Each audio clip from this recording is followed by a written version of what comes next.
Bonjour à toutes et à tous et bienvenue dans votre magazine quotidien Smart Éducation, un magazine, vous le savez, dédié à la formation, aux nouveaux métiers, aux nouvelles pédagogies, le rendez-vous qui donne un futur à la jeune génération. Aujourd'hui dans Smart Éducation, une institution, l'Institut Polytechnique de Paris, créé autour de l'école polytechnique, fondée elle en 1794. Il réunit aujourd'hui 5 grandes écoles d'ingénieurs, des formations diversifiées, biologie, mathématiques, physique et des programmes de recherche et de doctorat ambitieux. Nous parlerons avec Éric Labaille, celui qui a repris ses rênes en 2018, des ambitions de l'Institut, notamment environnemental, puisqu'il vient de publier son plan climat. Éric Labaille, donc, est notre invité, président de l'école polytechnique et de l'Institut Polytechnique de Paris. Bonjour. Bonjour. Merci beaucoup de nous accompagner aujourd'hui dans Smart Éducation, Éric Labaille. Éric Labaille, qu'est-ce qu'on se dit quand on reprend la présidence d'une institution comme celle-ci ? D'abord, il y a une histoire. L'école polytechnique, c'est comme vous le disiez, c'est 1794, donc c'est une histoire, ce sont des anciens, c'est aussi un corps professoral. Et la question, c'est le futur. Comment est-ce qu'on continue sur cette lancée, une institution d'excellence pluridisciplinaire qui a apporté beaucoup par sa formation et sa recherche au pays, plus largement maintenant au monde, puisqu'on est très internationalisé. On a près de 40% d'étudiants internationaux, 40% de professeurs internationaux. Et la question est sa visibilité mondiale.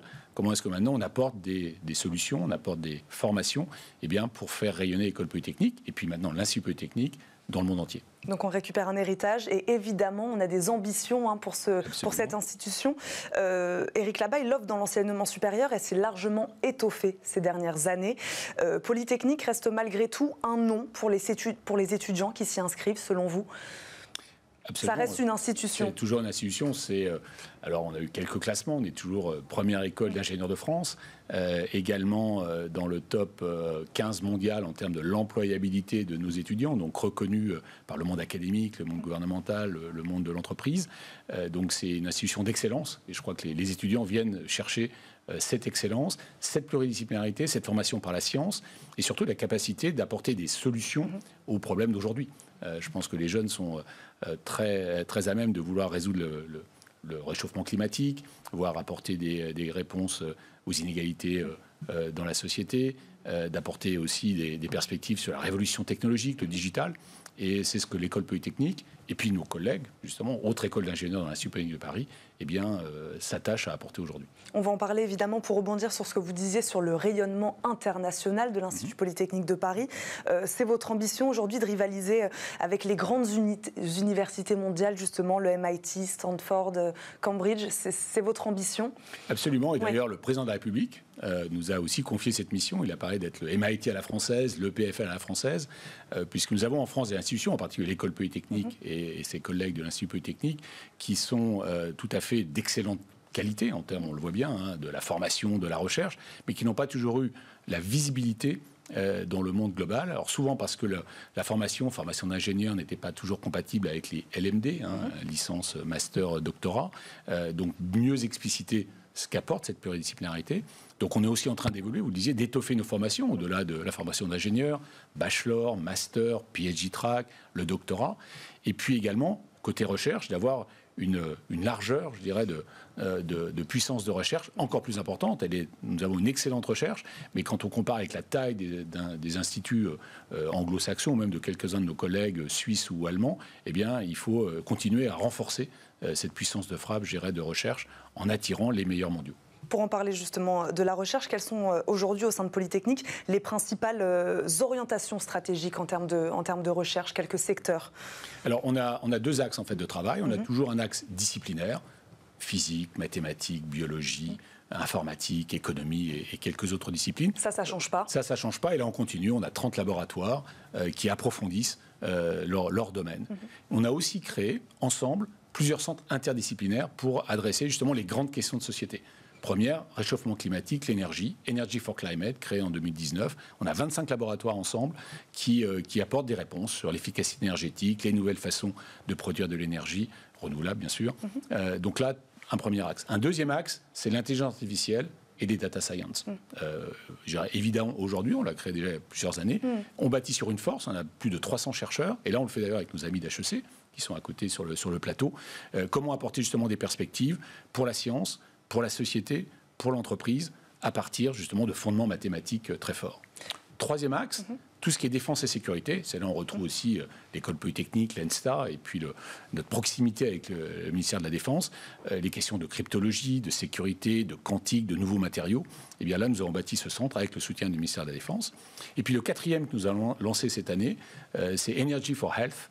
C'est Engineering for Health, pardon, l'ingénierie pour la santé, et donc qui va être éminemment d'actualité également. Absolument, et dans lequel de nouveau pluridisciplinarité. À chaque fois, dans ces 4 centres, nous avons une pluridisciplinarité qui permet d'apporter des solutions, eh bien, à des questions de société aujourd'hui qui vont permettre de faire avancer, eh bien, la science, mais surtout le bien-être, je dirais, des citoyens. Éric Labaille, pourquoi c'est important, selon vous, d'associer sur un même lieu des salles de cours, donc, mais aussi des laboratoires? Vous disiez 30 laboratoires aujourd'hui. Pourquoi c'est important d'associer ces deux aspects? Alors, c'est important simplement parce que les professeurs sont généralement des enseignants-chercheurs. Et donc, à la fois, ils font avancer la frontière de la science dans leur laboratoire et ils enseignent aux étudiants, ingénieurs, masters, doctorants. Et donc l'importance est autour de cet élément, de cette fluidité entre l'avancée de la science et la formation. Le deuxième aussi, c'est que dans la formation elle-même, nous ne sommes plus uniquement avec des grands amphis. Oui, on a toujours des amphis, on a des petites classes, mais on a aussi beaucoup de projets où les étudiants sont dans les laboratoires. Et on les encourage à fond. Il faut impliquer les étudiants aussi dans ce travail de recherche, parce que c'est là où, important. Quand on pense à résoudre des problèmes complexes, on peut le résoudre en travaillant sur son papier. Surtout, le plus important, c'est d'aller dans le laboratoire, travailler avec d'autres collègues, des chercheurs, des doctorants, et puis des collègues de sa promotion, pour justement trouver les solutions. C'est comme ça qu'on apprend. Vous le disiez tout à l'heure, les pratiques d'apprentissage évoluent. Vous parliez tout à l'heure de tout ce qui est numérique, notamment digital. On l'a vu notamment avec la crise du Covid-19, évidemment. Donc comment, alors concrètement, l'Institut Polytechnique de Paris s'est-il adapté à ces nouveaux enjeux ? Alors, on s'est adapté rapidement déjà, Il a fallu. comme tous nos collègues, mais on partait aussi d'actifs. C'est-à-dire que ça fait plusieurs années qu'on a des cellules pédagogiques qui travaillent justement sur comment est-ce qu'on digitalise. Alors, il y avait les MOOC d'une certaine façon, mais il y avait aussi est-ce qu'on peut faire des cours en amphi un peu plus digitalisés, comment est-ce qu'on entretient des liens avec des petites classes en digital. Donc on s'est adapté en bâtissant sur ces acquis, sur ces enseignements, et puis en les étendant. Donc là, maintenant, on a tous les choses qui sont restées. Absolument, maintenant. Et on travaille justement avec tout le corps professoral pour se dire quel est le bon mix entre le digital et puis le présentiel. On sait bien que ça sera hybride. Par définition, ça va être hybride, mais pas hybride imposé, comme ça l'a été il y a 2 ans, et plutôt hybride souhaité. Donc on est en train de définir le bon mix, parce qu'on se rend bien compte qu'un cours en amphi, pour certains, pourrait être fait en digital. En tout cas, les étudiants peuvent le suivre, je dirais, à l'heure qu'ils veulent. Inversement, une petite classe et le contact avec le professeur pour échanger sur des questions, ça, c'est en présentiel. Donc voilà, donc on est en train d'adapter et ce ne sera pas forcément la même chose pour toutes les disciplines, mais par contre, c'est un travail où tout le monde est impliqué pour déterminer le bon équilibre. Il fallait investir justement sur la formation des enseignants à tous ces nouveaux outils, Éric Labaille. Oui, formation, dans le sens où notre équipe pédagogique travaille avec les enseignants, à la fois pour apporter des solutions, mais aussi écouter le feedback des enseignants. C'est une boucle, je dirais, qui s'auto-entretient et nous permet de progresser. Éric Labaille, qui dit nouveaux enjeux, dit également engagement environnemental. L'Institut Polytechnique de Paris vient de publier son plan climat. En quoi consiste-t-il exactement ? Alors, l'Institut, lui... Non, l'école polytechnique, pardon. L'Institut, lui, est sur Energy for Climate. Tout à fait. On a le centre de recherche commun pluridisciplinaire. Et c'est l'école polytechnique qui vient de publier son plan climat. A commencé à travailler plus en détail. C'est quelque chose que nous avions commencé au moment des 225 ans, en 2019. On avait engagé l'école polytechnique sur la question du développement durable, formation, recherche, innovation et opération sur le campus. Et depuis 10 ans, on a travaillé avec tout le monde, les professeurs, les étudiants, les personnels, nos partenaires, également les collectivités locales autour de Palaiseau, afin de déterminer quel est un peu le plan à 5 ans, quels sont les objectifs que nous voulons avoir de façon très détaillée pour être un acteur du développement durable. Et ceci se traduit par des actions très spécifiques. Sur la formation, on va à la fois former et engager les étudiants. On va tripler le nombre d'heures de cours pour chaque formation sur le développement durable. On va aussi s'assurer que... Ça fait partie, ça, de vos 10 objectifs ? Exactement. On a 10 objectifs à 5 ans, parce qu'on va être assez concret. Ça, c'en est un. Un autre, c'est que tout parcours professionnalisant doit permettre de comprendre les enjeux de développement durable autour du parcours. On veut aussi travailler sur la recherche, au-delà d'E4C, de se dire comment est-ce que chaque projet va avoir un élément développement durable. Oui, puisque ce sont des enjeux transversaux, la transition écologique, le développement durable. Tout à fait. Ça peut toucher tous les secteurs. Ça peut toucher tous les secteurs. L'innovation, de même. Et puis, un élément aussi sur le campus, on va réduire de 20% les émissions de CO2 par usager sur le campus, lié à l'énergie dans les 5 ans qui viennent. Donc là, on est en train de travailler tout le processus énergétique. Et puis, on va aussi s'assurer qu'on a des mobilités douces. Donc, vraiment, d'une certaine mesure, on voudrait que notre campus soit un démonstrateur du développement durable.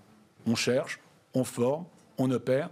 Et tout ça, on le voit quand on vient à Polytechnique. Et quels moyens comptez-vous allouer alors pour atteindre ces 10 objectifs? Ça demande des moyens? Oui, ça demande des moyens. Donc on est en train d'allouer une partie de moyens qu'on a existants, mais aussi on a été chercher quelques appels à projets, puisqu'on voit bien que le gouvernement, au travers du PA4, au travers de 2030, France 2030. On voit aussi une partie de nos partenaires industriels qui justement nous aident à accélérer dans certains axes de recherche, mais nous ont permis de dégager des moyens pour pouvoir avancer sur les différents piliers que je mentionnais. Éric Labaye, c'est une demande des étudiants aussi aujourd'hui. C'est eux qui vous demandent d'enseigner beaucoup plus ces questions-là. Alors, il y a eux et nous, c'est nous tous, puisque effectivement, les étudiants sont très à même de dire il faut qu'on résolve la question, c'est leur futur. C'est la nouvelle génération, donc ils se disent mais la planète dans 20, 30, 40 ans, il faut qu'elle soit soutenable. Et donc qu'est-ce que l'on fait? Et nous, du côté de la recherche également, on se dit tiens, finalement, on a des solutions, on a des pistes pour avancer. Ce qui fait que le plan climat que vous mentionniez tout à l'heure, on l'a fait tous ensemble. Les étudiants étaient partie prenante, les chercheurs étaient partie prenante, le personnel était partie prenante, puisqu'à la fin, c'est tous ensemble qu'on résoudra le problème. Éric Labaye, dernière question, formation, recherche, donc on en a parlé, innovation, transition écologique. Quel territoire aujourd'hui vous reste-t-il à explorer avec l'École Polytechnique et l'Institut Polytechnique de Paris? Je crois qu'il faut avancer sur ce que j'ai partagé avec vous, c'est-à-dire qu'il ne faut jamais oublier les trois en même temps, formation, recherche, innovation, puisqu'il faut aussi contribuer par la partie économique au développement de la société, des nouvelles start-up, ou simplement aussi aider des grandes entreprises à se développer. Le lien avec les entreprises aussi, c'est important. Alors ça, c'est historiquement, je dirais, les grandes écoles, Polytechnique en particulier, un lien très fort avec les entreprises. Une bonne partie de nos anciens sont les entreprises, mais aussi on a eu des chaires depuis des années, des chaires de recherche et d'enseignement avec les entreprises. Et donc il faut simplement, sur les axes que je mentionnais avec vous, avancer et atteindre une visibilité mondiale, ce qui demandera justement à la fois un accroissement des moyens financiers, mais surtout un accroissement des moyens humains pour pouvoir apporter des solutions et former les leaders de demain qui résoudront eux-mêmes aussi, où qu'ils soient dans la société, les problèmes auxquels nous faisons face aujourd'hui. On va s'arrêter sur ces mots. Merci beaucoup, Éric Labaye, d'avoir répondu à nos questions aujourd'hui. Je le rappelle, un président de l'École Polytechnique et de l'Institut Polytechnique de Paris. Merci beaucoup d'avoir été avec nous. Merci à vous de nous avoir suivis. On se retrouve très vite pour un nouveau numéro de Smart Éducation. À très vite.